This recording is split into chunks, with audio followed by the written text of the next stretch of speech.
মার্কিন ও রুশ প্রেসিডেন্টের সম্ভাব্য বৈঠকের দিনক্ষণ ও বিষয় ঠিক করতে আগামী সপ্তাহে সৌদি আরবে একত্রিত হচ্ছেন দুই দেশের শীর্ষ প্রতিনিধি দল। ব্লুমবার্গের প্রতিবেদনে উঠে এসেছে এই তথ্য। ধারণা করা হচ্ছে দলগুলোতে থাকবেন জাতীয় নিরাপত্তা উপদেষ্টারা, আর বৈঠকে মধ্যস্থতাকারীর ভূমিকায় থাকবেন সৌদি আরবের জাতীয় নিরাপত্তা উপদেষ্টা মুসায়েদ আল আইবাদ। ক্রাউন প্রিন্স মোহাম্মদ বিন সালমানের অন্যতম আস্থাভাজন ব্যক্তি তিনি। এর আগে ইরানের সঙ্গে সম্পর্ক স্বাভাবিকীকরণের সময় মধ্যস্থতায় সৌদি আরব দলের নেতৃত্ব দেন আল আইবান। যুক্তরাষ্ট্র, রাশিয়া ও ইউক্রেন তিন দেশের সঙ্গে সৌদি সরকারের সুসম্পর্ক রয়েছে, তাই দুই বিশ্বনেতার বৈঠক রিয়াদে হতে পারে বলে ধারণা বিশ্লেষকদের। ব্লুমবার্গকে বিষয়টির সঙ্গে সংশ্লিষ্ট এক মার্কিন কর্মকর্তা জানান, মুসলিমদের জন্য পবিত্রতম মাস রমজানের আগেই দুই নেতার বৈঠকের দিন ধার্য করা এই বৈঠকের লক্ষ্য। অর্থাৎ চলতি মাসেই কাঙ্ক্ষিত ট্রাম্প পুতিনের বৈঠক প্রায় নিশ্চিত। তবে শঙ্কাকে সত্যি করে বৈঠকে আমন্ত্রণ জানানো হয়নি ইউক্রেনকে। বিষয়টি নিশ্চিত করেছেন খোদ দেশটির প্রেসিডেন্ট ভ্লাদিমির জেলেনস্কি। এক্স হ্যান্ডেলে প্রেসিডেন্ট জেলেনস্কি জানান, আমাদের কোনো পত্র কিংবা আমন্ত্রণ জানানো হয়নি, তাই কৌশলগত মিত্রদের সঙ্গে সমঝোতা ছাড়া এ বিষয়ে মন্তব্য করা আমার জন্য সমীচীন নয়।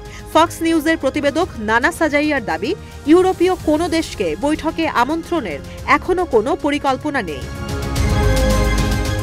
গেল শনিবার মিউনিখ সিকিউরিটি কনফারেন্সে জেলেনস্কি জানান, ইউক্রেনকে বাইরে রেখে কোনো চুক্তি মেনে নেওয়া হবে না।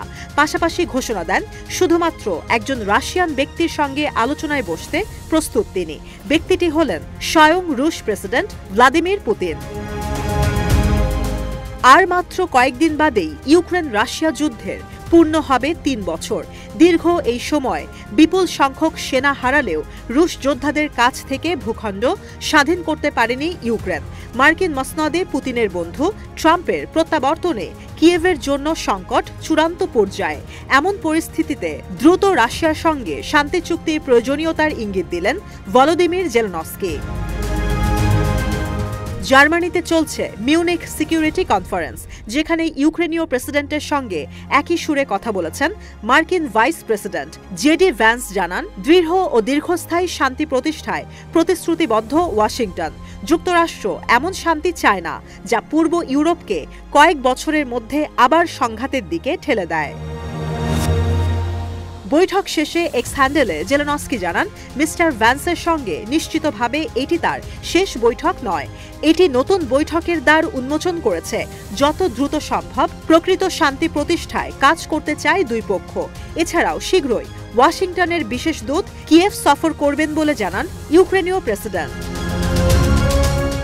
এনবিসিকে দেয়া সাক্ষাৎকারে জেলেনস্কি জানান, যুক্তরাষ্ট্রের সমর্থন ছাড়া যুদ্ধের ময়দানে ইউক্রেনের জন্য টিকে থাকার সম্ভাবনা শূন্যের ঘরে। তবে এর আগে ইউক্রেনীয় প্রেসিডেন্ট বলেন, ট্রাম্প নিজের ব্যক্তিগত নাম্বার তাকে দিয়েছেন, যা ইঙ্গিত দিচ্ছে সহজে কিয়েভকে ফেলে দিচ্ছে না ওয়াশিংটন।